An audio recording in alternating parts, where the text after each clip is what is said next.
Sinisisi ni Iris ang ama dahil sa pagpatay niya umano kay Marigold na inilihim ni Vito na ang kapatid ni Iris na si Heather ang may gawa dahil alam ni Vito na kapag malaman ni Iris ang katotohanan ay lalo niyang pag-initan ang kapatid niyang si Heather at baka papalayasin niya sa pamamahay at pabalikin sa Amerika. At hindi rin makapaniwala si Iris na naging kabit ng ama niya, si Marigold, at pinatay niya ito dahil sa ginawang atraso umano. Gayon din, pinapatay rin ng kanyang ama si Ivy Fernandez na hindi niya alam na asawa ni Agent Fernandez.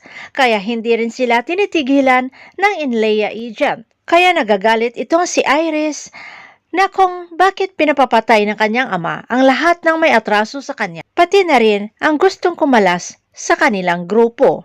At sa lumalaking pressure sa pamilyang Benavides na minamanmanan sila ay nasabi ni Iris na sa sunod kilalanin ng kanyang ama kung sino ang kanyang mga kalaban. Hanggang kailan ililihim ni Vito at ni Heather ang kanilang sikreto dito sa kay Iris na si Heather ang pumatay sa kay Marigold.